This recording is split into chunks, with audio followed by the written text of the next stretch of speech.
welcome to the Verts Podcast. I'm your host, Sonny Weaver, as always, with my man, Tout Killer. What's going on, Tout? Nothing much. How about yourself? Not a whole lot. Back and, ready to go. We've been out for a little while, had some things going on with life, but happy to be back and ready to get started on the show. Agreed. While we were gone, some big things happened. We made it through the playoff season, which led to our Super Bowl, where we had a little bit of a rematch there. From the previous year's Super Bowl, we had the Denver Broncos out of the AFC facing off against the Detroit Lions from the NFC. Coming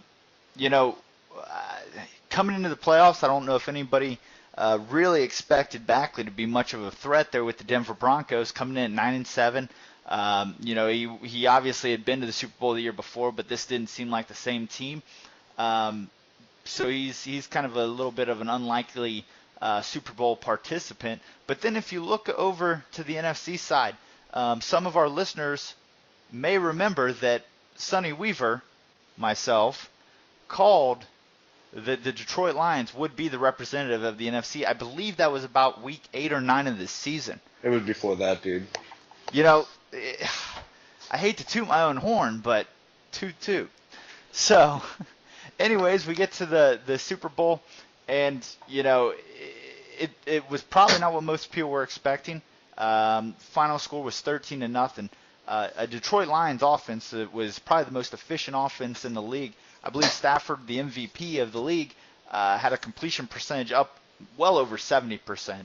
And the Denver Broncos defense, which had been non-existent for the entire season, decided to show up in the playoffs and blank the Detroit Lions. I think most people were pretty shocked by that outcome. Yeah, it was a surprise. First of all, for the Broncos to even get in the playoffs, he had a really bad first 8 games, and he rebounded pretty damn good. He had some close wins in the playoffs, but to talk about the Super Bowl for a minute, I think everyone was hoping that it'd go to overtime and we get a rematch of what happened last year, where he fucked up and pretty much cost himself the Super Bowl. But this year he played smart. He beat the Lions 13-0. Great defense. His offense wasn't that good, but it did enough to get the win. Yeah, it's nice sometimes when things come full circle. We weren't sure if the Denver Broncos were ever going to live that one down and get another shot at a Super Bowl. It just so happens that the very next year they get that shot and they redeem themselves. So, as far as that goes, congratulations go out to the Denver Broncos and their owner, GM Backley. It was probably not the most beautiful performance getting there and winning it, but in the end, the 9-7 Broncos come in as the Cinderella and win the title. All right. So with the season wrapped up, we moved into our off season, and it was a pretty interesting off season. We had a lot of players in free agency this year that were the unlikely unsung underdogs of NBL. A lot of the teams that were towards the bottom of their divisions this year, and I think that's going to create for an interesting year this year. Obviously, like every off season, we start off with free agency. So what we're going to do is we're going to go over our free agency's winners and losers, and we'll give you a little bit of information on why we believe those guys are our winners. Tal, go ahead and give me your winners. All right, so in third place for me, my third winner is the Cowboys. He signed 2 potential starting quarterbacks in Cam Newton and Russell Wilson, though he said he's going to start Cam Newton week 1 probably. And he also signed free safety Junior Mulliner, who is a monster. I believe he had over 9 interceptions last year. So he was in third place. In second place, I had the Cincinnati Bengals, who signed a lot of valuable depth. And Sonny, I think you did a great job for once. You're now in position to possibly go to the AFC title. And finally, in number 1, I have the Chicago Bears. They signed everyone pretty much. They just killed it out there. So that probably now the new favorite lip to now win the NFC North. All right, well, I'll go ahead and do my winners now. We do have some to match up there. The first one, I'll go ahead and I'll agree with you, the Cowboys. Definitely a winner of the free agency period. They overhauled the whole roster. They rebuilt the offensive line. I think they really rebuilt the right side of that line. Joe Staley, I know, is in there. They picked up a center. I think they may have picked up a right guard as well.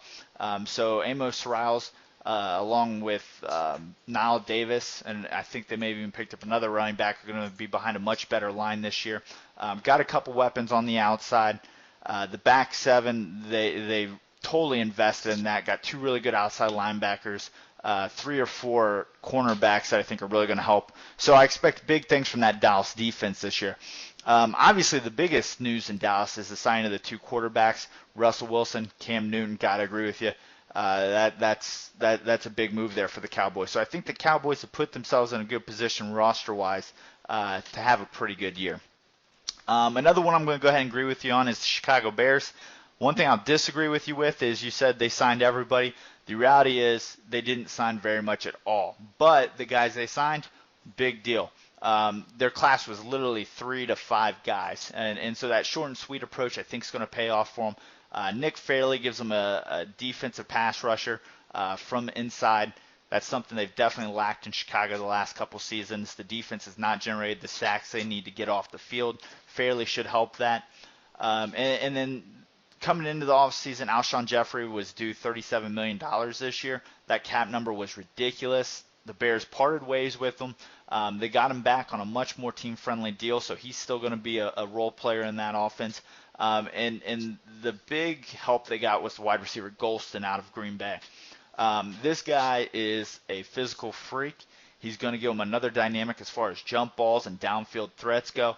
That should really open up the running game for Markel Ryan, who obviously has already had a lot of good years in NBL, but I expect another big year from him. I'm going to go ahead, though, and I'm going to disagree with you on my last winner. I'm going to go with the Oakland Raiders. This is a guy who I think is going to go from 4th in his division to contending for the division. They rebuilt the roster. I'm talking major overhaul on that defense. Not sure if they even started anybody but 1 or 2 guys from last year's team. They added some weapons on the offense, a couple wide receivers on the outside, a little more depth at running back to go behind Forrest, the reigning rushing title holder in the AFC. And then what they went ahead and did was they brought in Chapman, who Tout you're familiar with. Yeah. They brought him in to give them a vet that can actually lead that team. I know they had some issues last year with their quarterback. He got hurt early on and then was inconsistent when he came back. I look for the Raiders to do big things after that free agency. Tal, go ahead, give me your losers. All right, so in no particular order, I had the Packers, the Buccaneers, and the Kansas City Chiefs as my losers. Pretty much the Packers, they did not manage their funds in order to make good improvements. They could have, if they managed their funds, they could have made improvements like the Bears did and potentially put themselves at the top of a division. The Buccaneers, man, they had an opportunity to capitalize on this weakened NFC South. All they had to do was pretty much fill out their depth chart, maybe sign a starter or 2, and they could have done some real noise. And they did nothing. And finally, the worst team this year, the Chiefs. They did not do anything in free agency, pretty much. They didn't sign any major players. They did lose a couple people, not major names, but they had a chance to improve and potentially take back the division from Super Bowl winning champion Barkley, but did not capitalize on it. Yeah, so I'm going to go ahead and I'm going to agree with you on Kansas City. I think they're a team that was right on the doorstep. They lost in the second round of the playoffs this year. It's not a team that needed a whole lot. And I know they focused on bringing back their own players, but, 1 or 2 stars really could have helped them punch through and get that Super Bowl title this season. So I really wish we would have seen more out of the Kansas City Chiefs. Other losers, I'm looking to the Detroit Lions. They had a big need for D-line help, and they didn't get any help there. I know they also could have used a linebacker or 2. There were some good vets out there that they really just ignored. And then the wide receiver help. Calvin Johnson's not getting any younger. Outside of him, the number 2 there last year, Cooper, slowed way down. So they let him walk in free agency. They're just a young group that I really felt that they should have gone after and done whatever it took to get one of those high-end wide receivers that were available. The last loser I got are the Cleveland Browns. That roster is just bad right now. And they signed some players, but they were just depth players. They're in a position. They had the cap space to do it. They need to go out and make some splashes, and they just threw up a dud. So those are my losers for free agency. We're going to go ahead and move down to draft winners now. Tout, go ahead and take away with the draft winners. All right, so I have the Lions, the Bills, and also the Buccaneers. Let's start with the Buccaneers. They signed some good offensive linemen with, they got, what's his name? Give me 1 second. They got Christian Gayton, who's a rookie out of Pittsburgh with the number 2 overall pick. Great left tackle, could be a star in the league. And he also signed someone in the second round, center Brian Lockett, who's going to start, and he's a pretty good stud himself. He's he's 23 from USC. He has big game experience playing in USC, and I think he's going to come in and just help that team. For the Lions, as you said, they didn't do crap in free agency when it came to defensive line, but they fixed that when it came to the draft. They drafted 2 starters on the defensive line, and I think that's going to really help them out. And also the Bills. The Bills had a lot of picks very early, and they capitalized on them. They helped themselves at offensive line, outside linebacker, and also just positions you wouldn't think, like wide receiver. They didn't really need one, but they actually got some good people there. Yeah, we're pretty much on the same page here. I agree with you with the Bills. They kind of took a scattershot approach, going for quantity, but they got the quality too. Left outside linebacker or as well as strong safety Cunningham are instant difference makers on the defensive side day one. Yakov Fuller, he's also a left outside linebacker, but I think they're going to find a place for him in that linebacking core early on. He should help a defense that struggled at times last year. Like you mentioned, a couple promising wide receivers.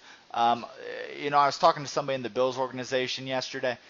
They believe they may have found a pretty promising halfback there later in the draft. So don't be surprised if you got a rookie starting at halfback to go along with the other positions there. So I definitely think the Bills were a big player. I also agree with you on the Lions. I think some people outside may look at that draft and say, how did 4 picks give you one of the top drafts in the league? It's really easy, actually. It's about need to value, and the Lions got that. They picked up 2 instant starters on the D-line they desperately needed in Kelly and Ali. Sampson, he's a defensive end they picked up in the 6th or 7th round. He's a quality backup, actually. I think with some time to develop, he could be a starter on that D-line. And then the wide receiver they got in the 7th, Morgan, he's a fast guy that's got some kick return potential. Could work out the slot a little bit, but I think that guy's probably more of a value pick there in the 7th. So really good draft by the Lions. And as you mentioned, they needed it after that free agency. The place we're going to differ, I went with the Ravens. And I know it's hard to screw up the number 1 pick. I think Nunley's going to be a great asset for them. It's going to be an instant starter day 1 at wide receiver, and he's going to make a difference. The defensive tackle they took in the 2nd round, I believe, Stump, he should step right away and improve a bad run defense from last year. The cornerback Clay, he'll probably play nickel this year, and the right guard Dobbins are both going to be starters right off the bat. So anytime you get 4 guys that are all going to be starters, all going to be impact players, I got to take my hat off to my division rivals there, the Ravens. They had a really good draft. All right, so Tout, let's go ahead and grade this draft for the losers. Give me your 3 losers. All right, so I got the Seahawks, I got the Chiefs. Yes, I have the Chiefs again. And I also going to go with the Browns. Now, granted, the Browns didn't have any picks until the 3rd round, but they're still a loser because they didn't do anything in free agency to help them. And then without a pick in the 1st and 2nd, they didn't get any star talent. They didn't even get any starter talent. So they're not going to be anywhat improved from last year. The Seahawks needed wide receivers. They needed them badly. And they didn't get one good wide receiver in that draft, which was loaded with wide receivers. You could have found starting wide receivers all the way through the 5th round. If they grabbed just one wide receiver, they probably could have been a winner. But since they didn't fill a position of need, I can't say anything. Then the Chiefs. They had the 1st round pick was a hit. I'm not going to deny that. He's a very good cornerback. But rounds 2 through 7, they didn't do anything. They got no talent. They're just, if anything, they'll be lucky to be good backups. So they needed help for depth, but didn't get anything. You know, Tout, on this one, I'm going to have to disagree with you almost completely across the board. I think the Seahawks had a pretty good draft. Anytime you get, the best player in the draft and the right outside linebacker, they drafted Jawan Harrison. You got to feel pretty good about that. The free They safety, didn't need a right outside linebacker. Sometimes you just go best player available. Sure. Oliver Montgomery, the free safety they took, he can step in playing 3 safety sets, maybe even get into that starting role. And I'm not as down on their wide receivers. They took a couple wide receivers. Jawan Beck, he can be a number 2 right now. Big body, good possession receiver. You really think he could be a number 2? I think he can step in and be a number 2. I can have him as a number 4. I just disagree with that. And then the Kansas City Chiefs, I think the Kansas City Chiefs had a pretty good draft. I think they kind of sat in a position where they didn't need a whole lot. And when you're sitting in that position, you go for value. They found some value, I think. Maybe not starters. I think they got some good depth. But, Delaney Browning, he's a stud. The outside linebacker they got, Isaiah Dobbins, he's pretty good. So, was it a great draft? Probably not. Is it going to kill them? No. So I wouldn't probably call them a bottom 3. I'll go ahead and give you my bottom 3. Go ahead. The first one's going to be the Saints. They struck out twice on halfbacks in the same draft. The best player they took is a quarterback who's probably not going to even play this year. It's disappointing because they really could have used some help at wide receiver, cornerback, free safety. They had some needs. They were dead set on the halfbacks, and it just didn't pay off for them. Another loser is the Rams. The quarterback they took is going to start, but nothing else from that draft is going to start, and they really needed impact players now. The second best player they took is a tight end who's going to sit behind Jared Cook. They may run some 2 tight end sets, but that offensive line's a complete mess, and they're going to get that quarterback hurt, especially a rookie, if they can't keep him upright. And you know what? I'm going to own up, and I'm going to take a little hit here myself, and I've got myself as one of the bottom losers. We took a lackadaisical approach to the draft this year. I think we undervalued it. We had such a good free agency period. I think we just didn't really focus on what we needed in the draft. We got the wide receiver Elliott, who I think's got some potential.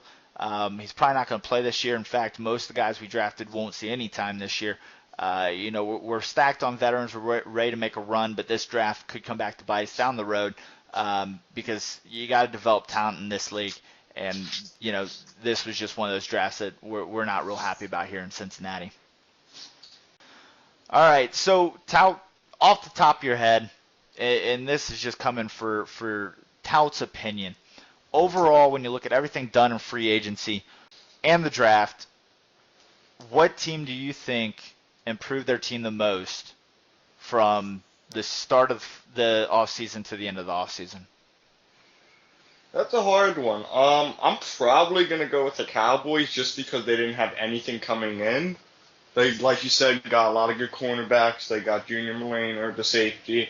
They improved offensive line. They got another running back. They just got some of everything, and of course, they're 2 new quarterbacks. So I'm going to go with the Cowboys. Yeah, I can't argue with that too much for the sake of being different. I'm going to go ahead and go with the Buffalo Bills. I really like their draft. They were just on the outside of being a winner in free agency. I think they attacked some of the holes they had on their team. I know they wish they could have got another cornerback or 2, but I think what they did on defense is really going to help them out from the draft as well as some of the moves they made in free agency. I think you may see the Bills contend for that AFC East title this year. So I would definitely look out for the Buffalo Bills. Wide open division. It is. That division's up for grabs. All right, that's all the time we have for today. I'd like to thank everybody for tuning in here for our off-season review. Once again, congratulations to the Denver Broncos for their title last season. I look forward to this season. Fun fact, the Cincinnati Bengals will be traveling out to Denver this week 1 of the season to take them on for a rematch of the AFC title game, so everybody make sure you check that out. I'd like to thank my co-host Tout, as always, for coming on and giving his opinions, whether they're good or bad. You got to appreciate a guy who will give them. We won't be broadcasting next week. We'll be off for one more week, but we'll be back in 2 weeks, and we'll make sure to get caught up on everything happening around the league. So for us here at the Verts Podcast, saying see you next time. Adios.